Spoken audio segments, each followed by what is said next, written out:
My introduction real quick. This is the Jameel RaSan interview series. Today we have Beatnik Scum. Beatnik, tell them where you're from and how long you've been doing this and how you got started. Okay, so born in South Sac, but my mom moved me up to North Highlands about the time I was like 8. I went to school out there, eventually transferred over to Antelope to go to Center High School.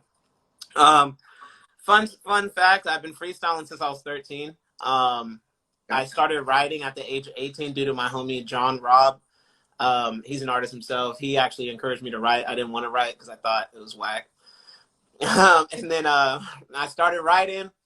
I didn't release my first track until I believe it's 2000 and it's been a while. 2016, 2017. It was called Grim, and I released it on SoundCloud. It did really well, and then I never did anything else with that. I moved away, moved to Portland for a year to go open up a clothing store, and then I moved back after I lost my best friend. He passed away, and after he passed away, I came back home because everything was difficult. And when I came back home, I said, "Well, what would Los want me to do? Los would want me to finish this album." I had a house show actually in 2019 in August. This is the last time I got to see my friend before he passed. And he heard all this music that was on Death Coast, and then I remember him liking it a lot. So when I came back, I said, "Let's record it," and now we put it out, and that was released on June 5th. It was released a few days before his birthday in 2021. So what has releasing Death Coast done for you? What's happened since then? For me, I mean, Death Coast for me, though it was written, a lot of those songs were written way before the time it was released, like a couple years before. Death Coast is an album that I used to have a lot of anger. Like a lot of people who know me know that like they see like this fun, outgoing dude, but internally I had a lot of like hate and anger just because like life circumstances I've constantly been through or seen my friends go through. I just had a distaste for like the world. And so Death Coast was kind of me expressing that, kind of like lashing out. So that's why the production is as heavy and aggressive as it is, even though I'm saying some deep stuff in certain songs. Death Coast is honestly I think what it did, sorry, let me, I got my dog outside. That's always fun, sorry. Death Coast for me, what it did is I got to give people a little bit of an insight into what internally I've been going through. And also what it does for me when people hear it and it helps them in those moments of connection, that's just another way it helps, because it's just like, it's building a bridge of healing for me and the next person who's probably listening to it and can relate. So, yeah. So was there ever a moment where those songs were raw since they were filled with so much emotion, like you didn't want to do them, or is it when you do them as an outlet for you? How does that work for you? So now when I first did them, when I first made them, I didn't want to perform them. I was like, I've done so well to keep certain things hidden from the world and public eye. But as I performed them over and over again, it became an outlet. And as I would perform, I honestly would heal more and more. And now like I just enjoy performing them now. Like now it's done a lot of the healing for me on this journey as I've, done Death Coast over and over again. And new people are hearing it because new people are meeting me now and they're like, "Do you have an album out?" I'm like, "Yeah, I do." And then they listen to it and it's a whole nother journey again. But so what's the mission going forward? What are you planning to do? I know you're kind of young. I've seen that there was kind of a gap between Death Coast and Phi. Is that? Yeah. So Phi's my newest. Phi is like more up to date into like the content I kind of want to have now. So that's why I love Death Coast, but I tell people I'm not going to repeat the same thing over again because I like my music to be a reflection of me. So times change and everything. I'm on a different journey. But Phi is like one of my favorite songs out right now, to be honest. I'm not a conscious rapper by any means. I wouldn't qualify myself as one. But I do believe that I turned 28 this year. I'm in my late 20s. I want to make sure that my music has just always has a message. And that's why there's a point in Fi where it has that breakdown. It's like, what's the point of a rhyme if all the lyrics you've written and scripted? So, because we have too much, and I love all hip hop. I think all forms of rap, all genres, subgenres are necessary. However, for me, I feel there's certain responsibility to make sure that my music has a message for the youth. Like I have nieces and stuff to hear out. So my mission now is working on another album right now. I don't have a due date for that at all, but but it's actually it gets people caught up to speed with like my mental health. I struggle with mental health for many and many years, and learning instead of having that anger from mental health, it's now the process of accepting what it is and how I choose to move forward with that. So that's what I'm working on right now. Did a song with Jakari. So whenever it's his song, so whenever he wants to put it out, it's up to him. But that's my brother. Jakari's my dude. We have so many shows together. I love that man. Super talented. So were you starting to do those shows or doing the open mics and things like that after Death Coast, or did that come after Fi? I started doing open mics. That would be after Fi. I'd been to the open mics before, but I was super hesitant about getting on because I didn't see a lot of rap at the time. Okay. And I didn't know how it would be accepted.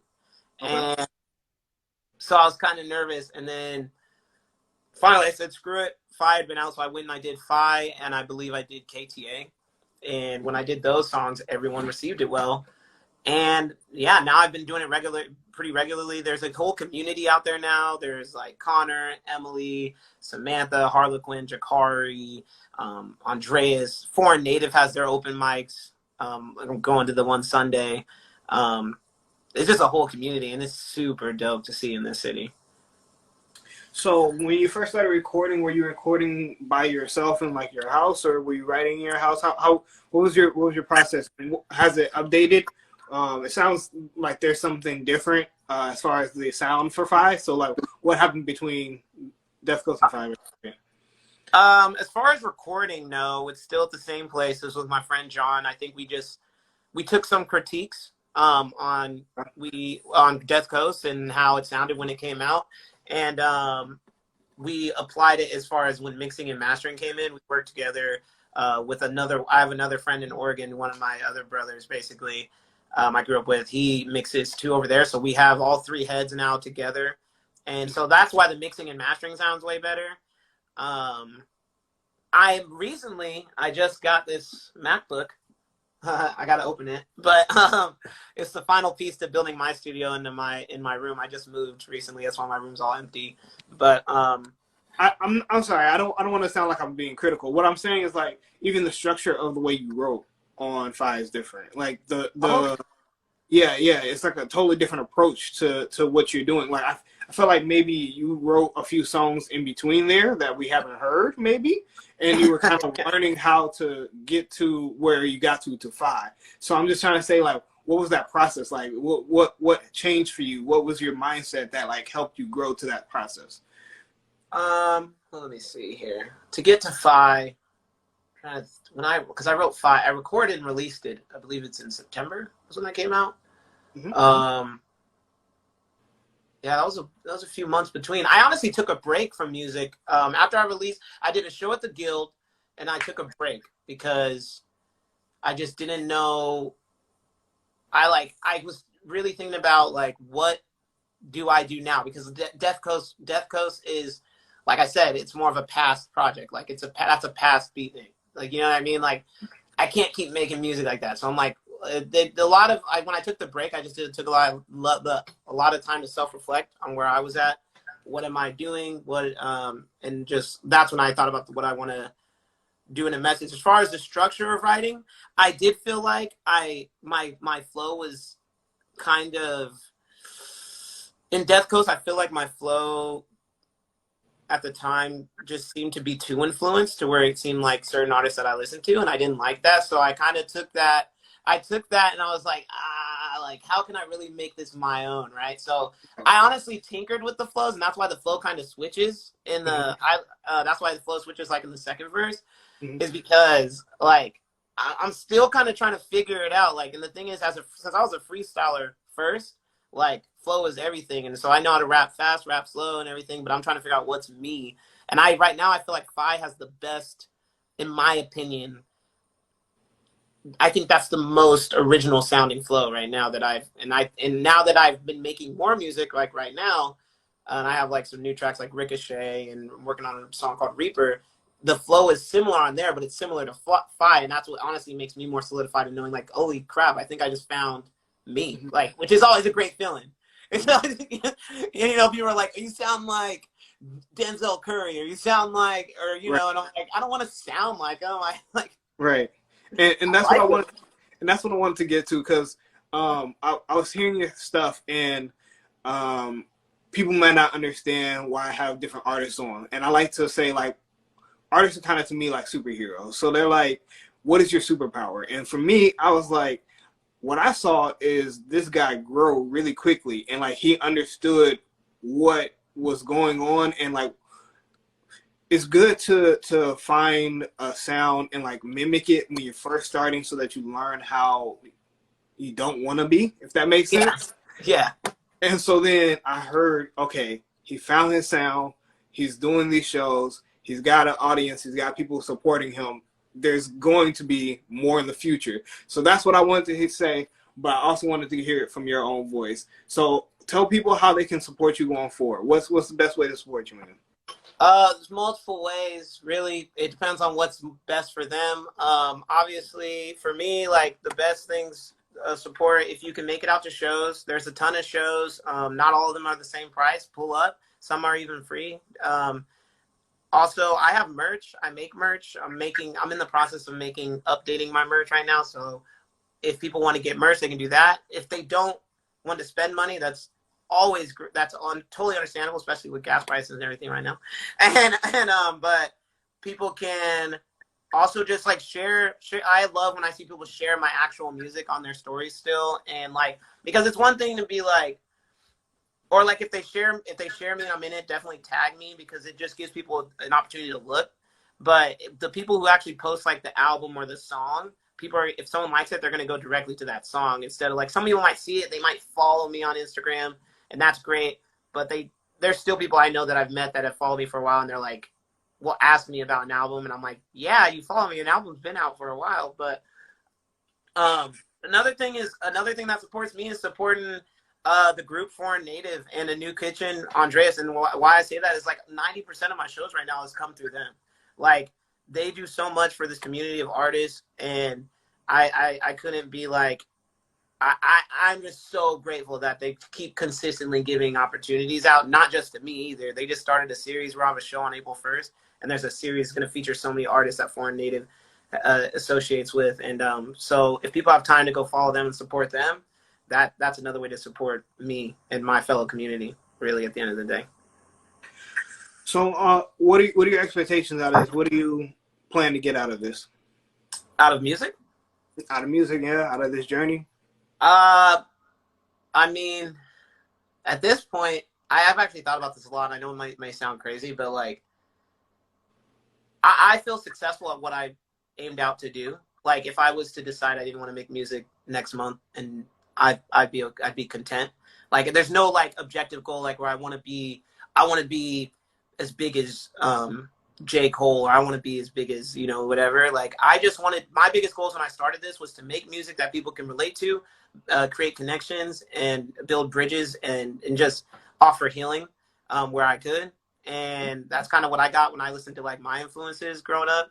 And I've done that. I've had conversations with people where we talked about depression and suicide and all these many mental health struggles, and how they felt like a certain song resonated with them and how they appreciated it. And that, when that moment happened a couple of times, I was like, holy shit, like, or holy crap, because I don't know kids.